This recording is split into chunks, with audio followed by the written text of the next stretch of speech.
Hi, friends. Welcome to Chapter 1's lecture on why we study persuasion. In this presentation, we'll cover some of the basic reasons we study persuasion, some of the basic functions for studying persuasion, and some of the common criticisms for studying persuasion. And lastly, we'll touch on some of the ethical concerns related to studying persuasion. So let's go ahead and get started. Why study persuasion? We know that persuasion is central to human communication. Chances are you use persuasion in almost every aspect of life, whether that is persuading your friends to go out with you on Friday night, whether it's persuading an instructor to add you to a class, whether it was in a job interview trying to persuade the interviewee why you're the best candidate for that position, or it could even extend uh, on a broader scale in, trying to persuade the general public to wear a face mask during a pandemic or get vaccinated. Or maybe you're international diplomat trying to, mitigate the risks of war between Russia and Ukraine. Maybe you work in public health and you're trying to persuade policymakers on changing a certain policy, right? So persuasion is central to human communication. We also see that persuasion is pervasive. It's all around us. In fact, I would argue with the increase in technology, we are experiencing more and more persuasive messages, even when we're in the privacy of our own homes. The outside world finds a way to reach you. We know that persuasion is both an art and a science. So even though that we have a lot of research, we have theoretical assumptions and models and a ton of research on persuasion, at the end of the day, it's still an art form. And what better example to share than Edward Bernays? Edward Bernays is often considered the father of public relations. He was the nephew of Sigmund Freud, and what he was able to do is really take his uncle's theories on human psychology and merge them with his skillful communication, his creativity, in order to establish public relations as a profession here in America. I wanted to share a quote from Edward Bernays with you. If we understand the mechanisms and motives of the group mind, it is now possible to control and regiment the masses according to our will without them knowing it.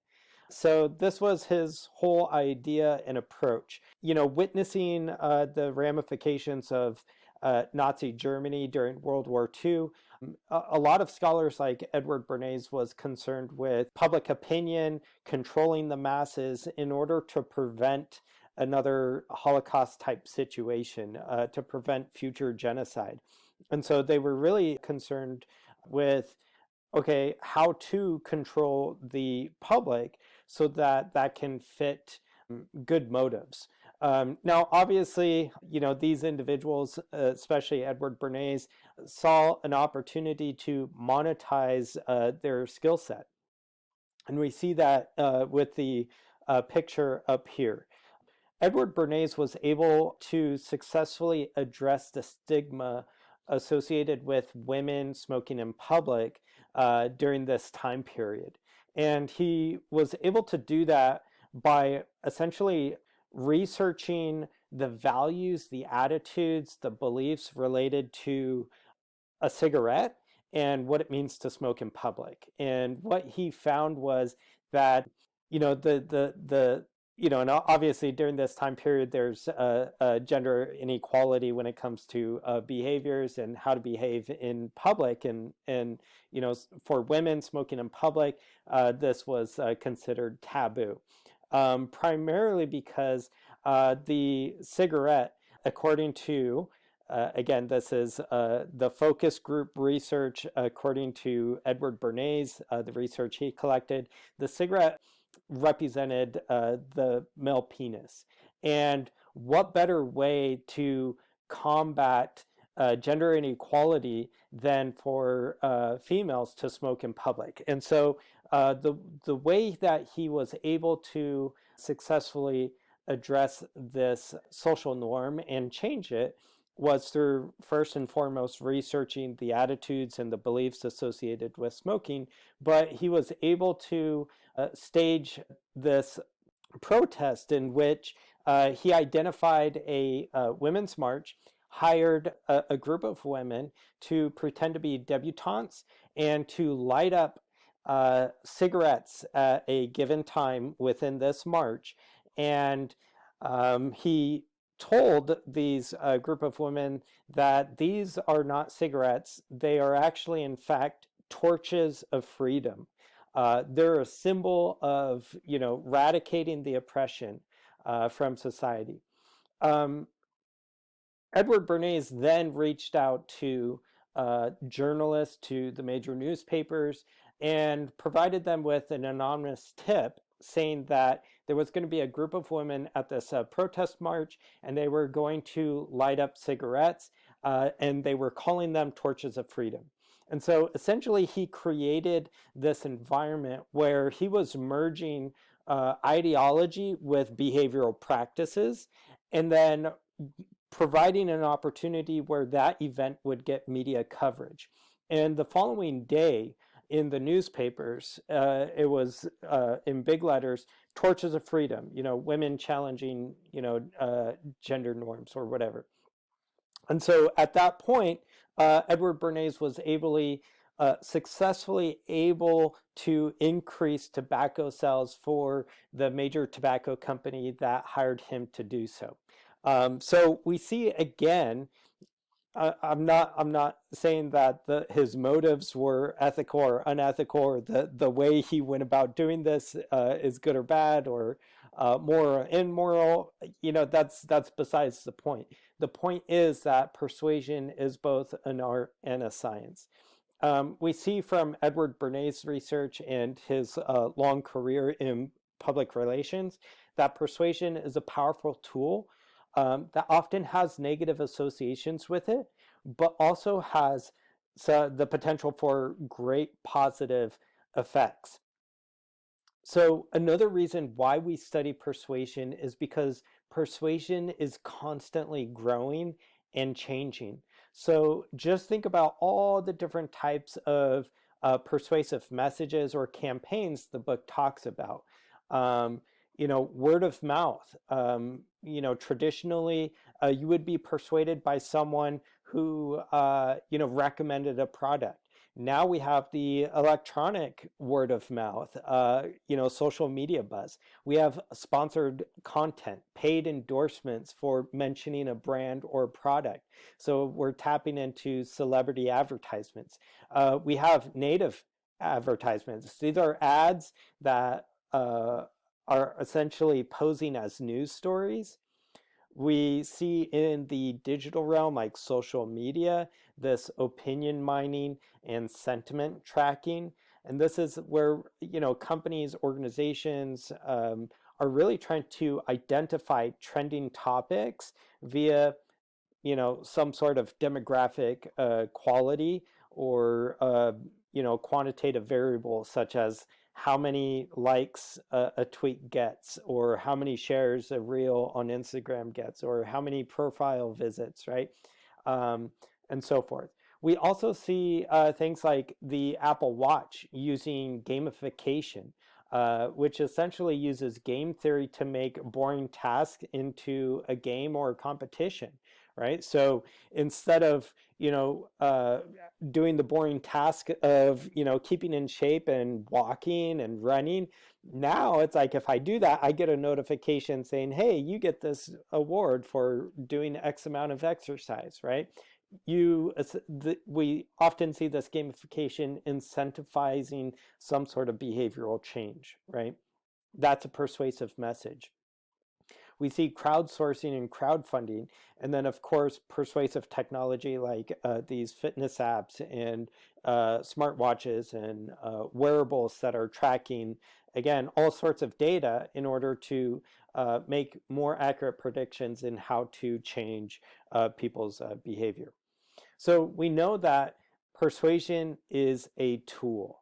Oftentimes, this tool of persuasion has some negative associations. A lot of people associate persuasion with manipulation, deception, brainwashing, propaganda, political spin, unethical marketing. And sure, while those associations do exist in a limited capacity, we often negate to think about the positive associations related to persuasion. Negotiating peace, persuading people to donate to charitable causes. We see public safety campaigns or pro-social campaigns in order to promote a better lifestyle or practice within society. Or, we even see marches and demonstrations as a form of, protest, a form of persuasion.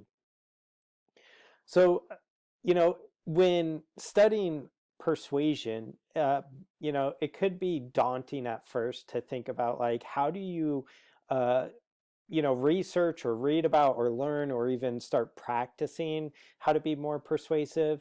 And so hopefully this slide will provide some more clarification.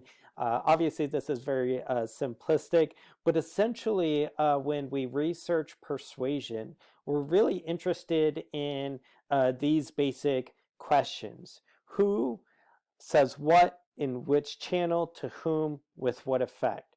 So these 5 questions are what we are really mostly interested in exploring. So let's take a look at the first one, who. This is the communicator or the sender, right? So we could, if you see a persuasive message or a persuasive campaign, you can break it down based off of these 5 elements, right? The first one being, again, that communicator. Who's sending the message? Is this a credible organization? Is the message coming from a credible source, right? And we often engage in control analysis when determining the who, or who the communicator is.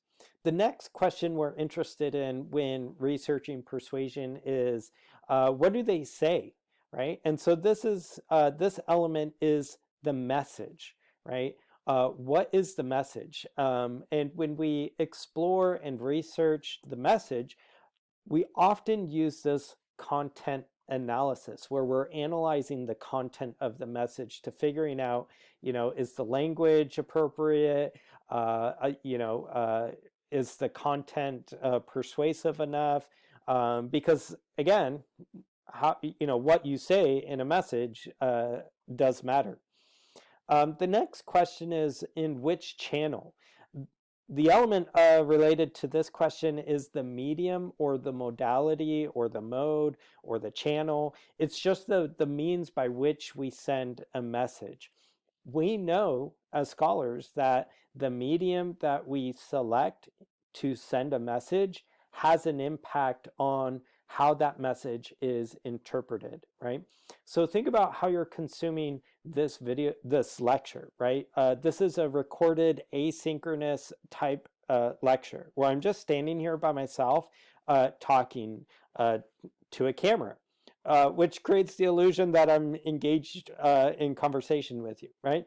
Think about how this medium, this mediated context, places limitations on this overall communication experience, right? You don't have the opportunity to pause, raise your hand, ask a clarifying question. I don't really have access to any of your nonverbal behaviors. I can't tell if you're fast forwarding this video, if you're falling asleep, or doing other things, right? So we, when looking at the channel, we're really concerned with how the channel is influencing the message. And so this is often done through media analysis, which is rooted in a broader field of media ecology. And this stems from Marshall McLuhan's work, The Medium is the Message, in which that the medium uh, uh, tells us more about society than what is actually being communicated through that medium, right? So think about how the television completely revolutionized domestic living. We got rid of pianos. We got rid of family meals. We got rid of, storytelling around the fireplace. And we replaced that with this new technology that showed us these visually stimulating images that came with sound. And we essentially turned into passive consumers of content, right? So that's a whole nother field of scholarship that maybe we'll get into later as the semester progresses. And then the next question is, to whom? And this element is all about the audience and the receiver. Who's the target audience? Who's consuming the message, right? And so if we're interested in exploring this element, then we do audience analysis. And then that fifth question is, with what effect? And this element relates to the effect or the change that a message has. And then we could do this effects analysis to determine whether or not a message was persuasive and it accomplished the intended goals. So this model, this way of researching persuasion and persuasive messages was developed by Leswell, predominant scholar in media studies, back in the 40s and 50s. So here's that model visually depicted. You have the sender, the message, the channel, the receiver, and its effect. Obviously, this is very linear. There's other more complicated models out there to explain human communication, but I wanted to use this one because, again, it makes studying persuasion, it makes studying communication a little bit less intimidating. It's easier to categorically look at the various elements in a very complicated, multifaceted, and multi-layered phenomenon.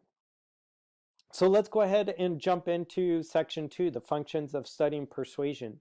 Well, we know that studying persuasion serves 4 basic functions.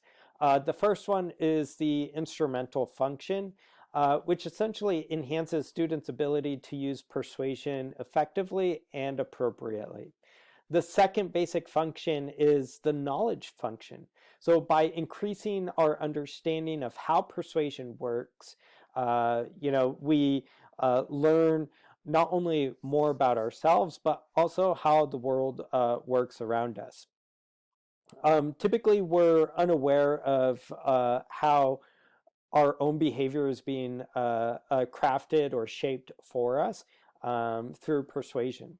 And so by learning how persuasion works, we're able to, I think, have a deeper understanding of ourselves and also harness that knowledge for, promoting good. That kind of relates to this third basic function. This is the defensive function, which by learning about persuasion, we essentially make ourselves more discriminating against the messages we're consuming. It essentially allows us to figure out when someone is trying to use unethical means of persuasion on us. And so this could be related to the third person effect, which is when people tend to underestimate the influence of persuasion on themselves, right? But overestimate that persuasion on other people. The fourth is this debunking function. So there's a lot of false and outdated notions of how persuasion works. So a lot of the common sense notions about persuasion are mistaken. And so research has clarified that. Also, persuasion research has yielded insightful, counterintuitive findings. So, one of the, I think, challenges of studying persuasion is that at times it can be counterintuitive. And so having a strong theoretical knowledge of persuasion allows us to make better choices, especially if we're in a career where we're using persuasion. And I would argue that's pretty much every career. The last one, enhancing self-worth and self-esteem function. So we know that learning about persuasion enhances our self-worth and our self-esteem. So when you feel like you can control your environment to a certain extent, that boosts your self-confidence, your self-esteem, and your self-worth.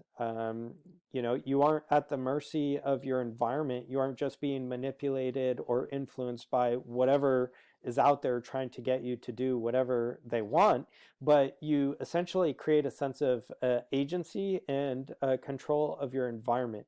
And we know that people who are in control of their environment, in control of their lives, tend to have higher levels of self-esteem and so forth. So let's go ahead and talk a little bit more about the functions of studying persuasion, right?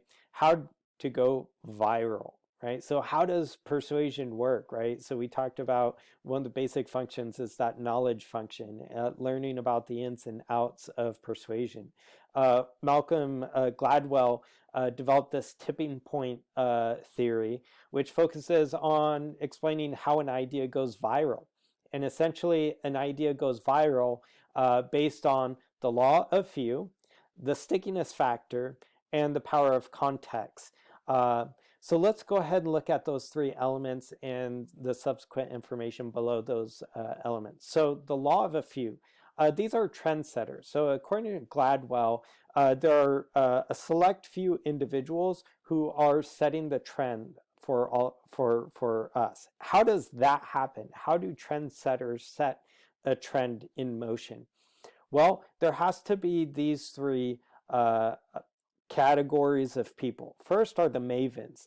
These are individuals that possess specialized expertise. These are the experts within a given sector.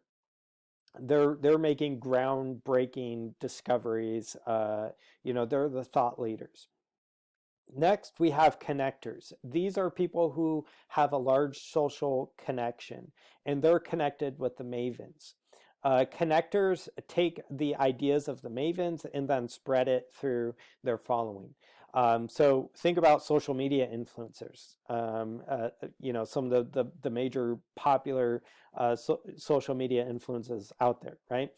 They aren't necessarily experts within their field, but they're so highly connected that they're on the cutting edge of a lot of information, and then they're sharing that information to their wide social circles.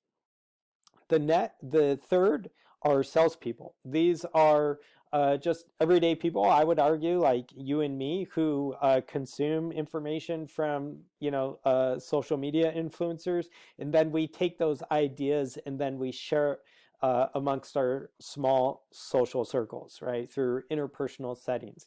So maybe you had that family member or that friend who keeps recommending you to follow a particular social media account, or to watch a particular show, or to buy this new product, or try this new restaurant, and so forth, right? We use persuasion in our interpersonal relationships as we do like salespeople. So that's the first aspect of a persuasive message or an idea or a concept or a product going viral. The second is the stickiness factor. So the idea, the product, the service, whatever, has to be inherently attractive. There has to be an appeal for that idea and so forth. The third is the power of context. Being able to communicate the right idea at the right time. Additionally, this is related to scalability and effortless of transfer. So scalability, essentially to replicate an idea or a product or a service, it has to be easy to reproduce that.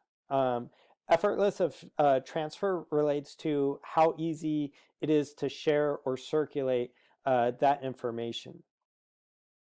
So, one of the reasons why social media, and I forgot I had this picture of my Instagram homepage, right? Social media allows us to, even just everyday people like us to have, at least we perceive we have, some form of influence over our viewership. I would argue there's just so much information out there that, to really be an influencer, or to actually, get content out there that's making a difference in people's lives, is we're competing against just a saturated environment with so much information out there that I think we all become so numb to it that, to be truly persuasive takes a lot of hard work. Um, Another explanation for how these ideas go viral, and continuing on Gladwell's tipping point theory, is another theory by Rogers entitled Diffusion of Innovation Theory. So, diffusion of innovation theory explains how an idea or product gains momentum and diffuses or spreads through a specific population or social system over time. So, just because you have this groundbreaking idea that's going to revolutionize the way people think or behave, doesn't necessarily mean it's going to catch on right away.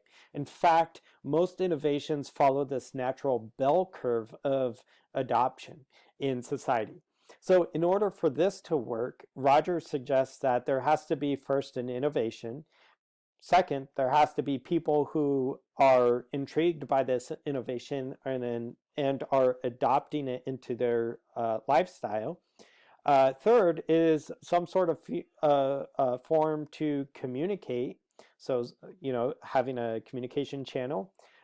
Four is time, being able to uh, sustain your idea or your product or your service long enough in order for society to catch on. And then five, some sort of social system or niche or target audience or population.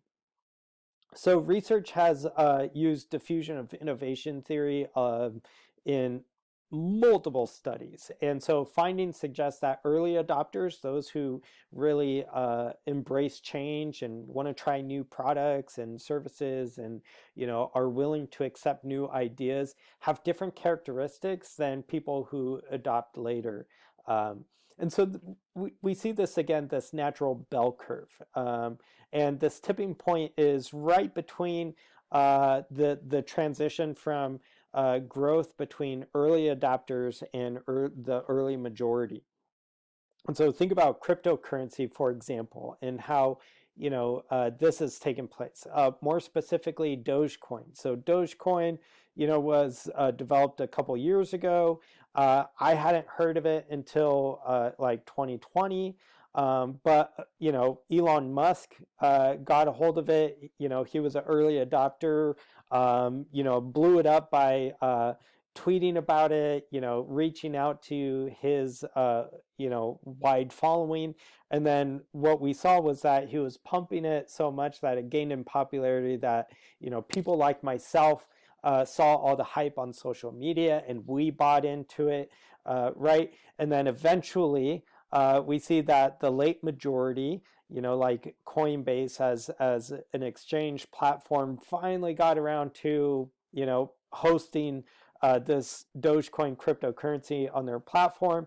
And then, in the last couple of months, the price of cryptocurrency straight across the board has plummeted. So if you're now investing in Dogecoin, it might be too late to gain any value from it. Specifically, Dogecoin is a meme coin. There's really no inherent intrinsic value to it. It's just, again, it's a trend in popularity. But that trend in popularity is what gave this, digital currency its value. Really interesting stuff. So some of the differences between characteristics of these adopters, according to Rogers in diffusion of innovation theory, we see that innovation, the inventors, make up about 2.5% of the population. These people are typically risk takers. They have usually high social status, and they have the social capital to, develop new ideas. We see that early adapters consist about 13.5% of the population. These are our opinion leaders. They do have high social status. They do, to a certain extent, have financial capital. We often see people in academia and education, research, advanced education. These are the people that are essentially the knowledge leaders within society. Early majority, this includes about 34% of the population. These are your average person with average social status. They have contact with early adapters. However, these people don't necessarily hold positions of power, or they aren't seen as opinion leaders. They're just the average, well-informed individual making informed decisions. The late majority, these are average participants. However, these individuals operate with high levels of skepticism, right? They typically have a lower social status, lower financial capital, and lower contact with others. And so they're kind of late to being informed about what's going on. And then the last is the laggers. This is about, again, 16% of the population, a smaller percentage point. And these are the individuals that are averse towards change. They tend to be very traditional, low in social status, and low in financial capital. So it's interesting to see these characteristics. Another theory that explains how persuasive messages and persuasion works is through nudge theory. Some of the basic theoretical assumptions related to nudge theory is that first, people have limited rationality. Second, people have limited willpower. And third, people are bound by their self-interest. And so this theory is really focused on how to get people to behave in a way that is subtle. And so this theory proposes that nudges, which are small features in the environment that attract attention, can alter behavior. So for example, placing candy bars next to the checkout, or the little thing of mints when you go through Target, right? The checkout line, right? They have all those like dollar items and stuff, right? So by just placing those products near the checkout line, right, in close proximity, that draws attention and is more likely to drive up sales, right? And this could relate to another facet related to nudge theory, is this choice architecture. And this is essentially creating choices within the environment. And so choice architect is making choices about how to present information or how to present an environment that makes intended outcomes more likely to occur. So research on this has found that when giving elementary school kids healthy eating options, such as like an apple or a piece of fruit, they found that there was differences in how they presented this piece of fruit to these children and what they did with it. They found that whole apples often went to the trash, right? But they found that they could increase, right, compliance gaining by cutting up the apples and serving them that way. Kids are more likely to eat, pre-sliced apples than eating a whole apple. The book talks about another study, another case study from the International Airport in Amsterdam, where the airport was spending a significant amount of money on janitorial services, specifically cleaning up the men's room. I guess men have a hard time aiming when they're, urinating in the urinal. And so, the airport, tried figuring out how can we reduce the cost of our janitorial services by getting the general public to be more mindful and to aim accurately when urinating. The solution was very simple, yet very effective. Putting a sticker of a fly in the urinal, essentially giving the people who pee standing up a target to aim at. And they subsequently saw, again, an increase in accuracy, and they enjoyed a decrease in the cost factor that they were pouring into their janitorial services, right? So the idea is that we want to present information in a way that makes the intended behavior more likely to occur. Some of them are very abstract, like putting a sticker on the bottom of a urinal. Some of them are more objective, like, offering pre-sliced apples rather than a whole apple. So let's talk about some other contexts that we see persuasion taking place. Science and research. We see that science researchers are often idea and opinion leaders. Research influences industry, business practices, certain policies, and to a certain extent, public opinion. We see another interesting example in entertainment education. Last year, I took a class on entertainment education as part of my doctoral elective studies. And we see that entertainment influences viewers' attitudes, beliefs, and values and their behaviors. But a growing concern stemmed from how entertainment programs were essentially marketing sexual content, violence, drug use, all of these antisocial behaviors. They were essentially capitalizing from these things in society that weren't really contributing to a productive society. And so scholars within this realm tried figuring out a way that they could use entertainment for educational purposes, or to persuade or model or change the attitudes, beliefs, and values of the viewer towards a more pro-social end goal. And so what we see on this left is the model of entertainment education programs. The differences between entertainment degradation programs and then just boredom education programs. So we see on this continuum entertainment value. The entertainment degradation programs are very entertaining. Like, who doesn't love trash TV, right? I'll be first to admit it, right? Sometimes it's fun to just veg out and figure out what's going on, in trash TV, right? But it does very little to educate us or to mold good behavior. And so this oftentimes showcases some antisocial behavior, drug use, substance abuse, addictions, and so forth. Objectifying, human sexuality. So while, yes, the entertainment value is high, the educational value leans more towards antisocial behavior. There's a ton of educational programs out there. So if we look over here, we see that boredom education programs, there's a lot of educational programs out there, right?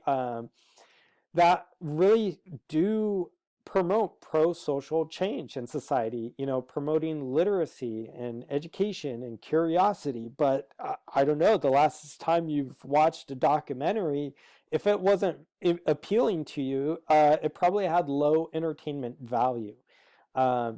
And so that was often the problem with these early educational programs.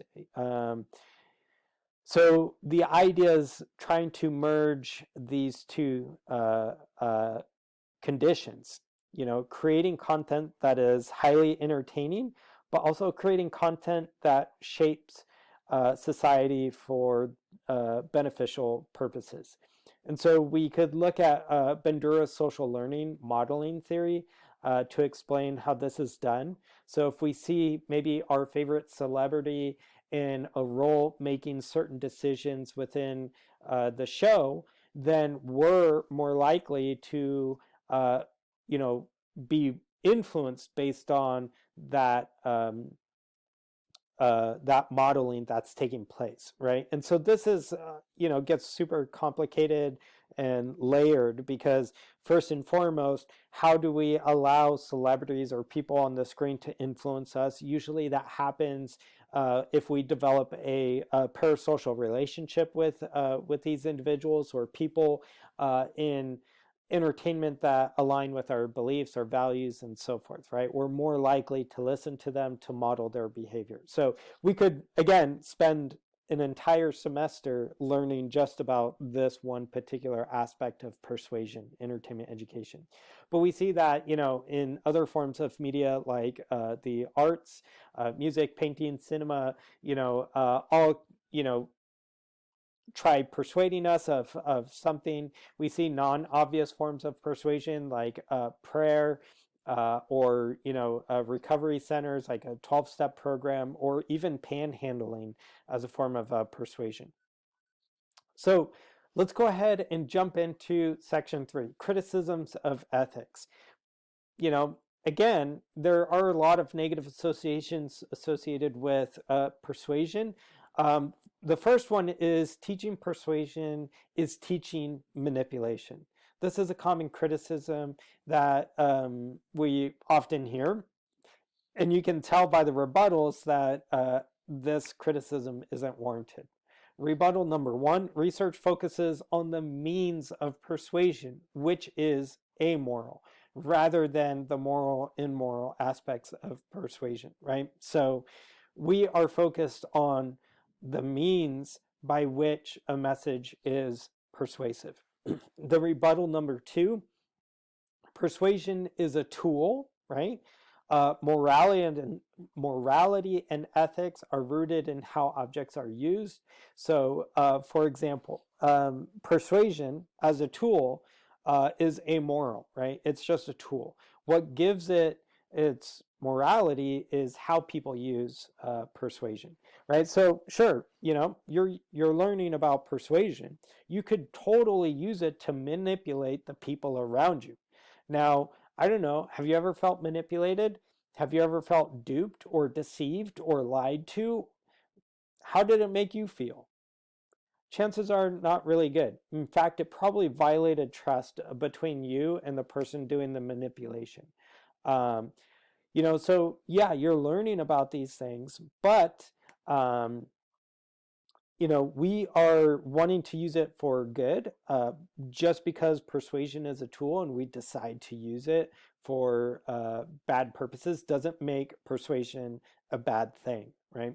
So like any other tool, like AI, artificial intelligence, is just a tool, but it could be used for harmful or malicious intentions, or it could be used for life-saving practices, right? Using artificial intelligence to track our vitals, so to make more accurate predictions on whether or not we're going to have a heart attack, right? Rebuttal number 3, persuaders' motives determine the extent to which persuasion is ethical or unethical. Rebuttal number 4, studying persuasion promotes defensiveness. So, as they say, ignorance is bliss, knowledge is power, right? So learning about persuasion actually gives us a competitive edge, or at least, meaningful insight into how it works, so that we can better protect ourselves from being duped, by being deceived, by being manipulated. And rebuttal number 5, those who denounce persuasion, right? So the strongest critics of persuasion are actually, in fact, using persuasion themselves, right? Because they're essentially taking a persuasive position on something, saying, teaching persuasion is bad, right? Or it's a form of manipulation.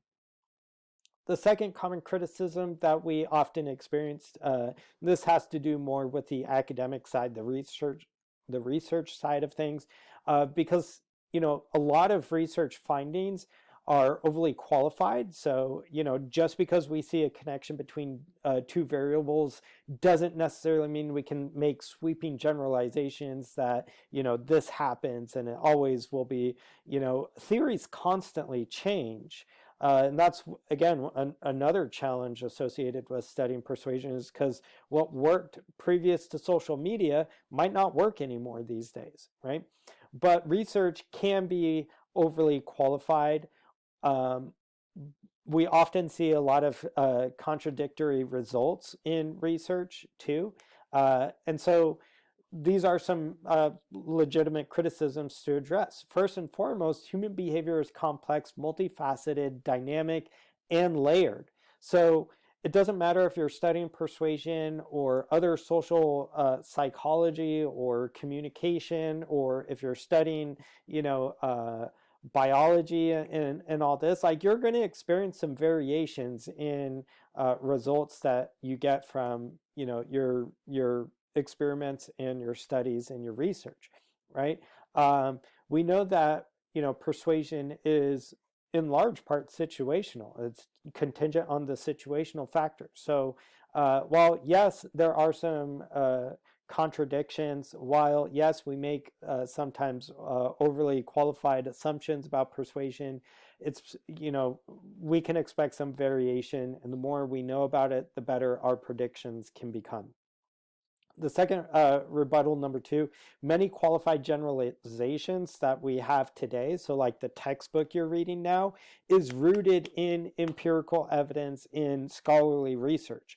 Like the authors of your textbook didn't decide one day that they were going to try manipulating you by writing a bunch of fake information in a book, or try, making them sound super smart, like they know what they're talking about. This stuff is rooted in research. And just some of the theories that I've discussed so far, this research has been going on for a very long time. So many of the qualified generalizations that we experience regarding persuasion is developed through these meta-analyses that provide meaningful insight into persuasion, right? So there's your rebuttals to some of the two basic or predominant criticisms that we face when embarking on studying about persuasion. So this leads to some ethical concerns. Some ethical concerns relate to fear-mongering, hate speech, fake news, false advertisement, scams, con artists, mudslinging, and political attack ads, all of which we've experienced at a heightened state in our current digital mediated environment, right? And all of that was heightened through the course of the pandemic as well. We've seen fear mongering on both sides of the argument of, vaccinations, wearing face masks, social distancing. There are some ethical concerns there. We see, hate speech on social media in our feeds, out in public. This whole thing about fake news, disinformation, misinformation is a real thing that really promotes some, ethical concerns and questions. We see false advertisements all the time. We see scam artists, con artists, trying to take advantage of us. We see, the political polarization that is present in today's society, and so yeah, with persuasion, there are some ethical concerns, but I think we're going to hold off diving deeper into the ethical concerns until the final chapter, until we've actually learned the wide breadth and depth of knowledge there is to learn about persuasion, because learning about this will give us better insight into the ethical concerns and how we can use persuasion ethically to promote, pro-social change in society. So in this brief presentation, we talked about the fact that persuasion's all around us. Persuasion is a useful tool. We talked about Gladwell's tipping point theory, we talked about Rogers' diffusion of innovation theory, and we also touched a little bit on nudge theory. We explored some of the contexts that persuasion takes place, and we looked at how studying persuasion can be beneficial and can expose unethical influence. Thank you so much for tuning in, and we'll see you next time.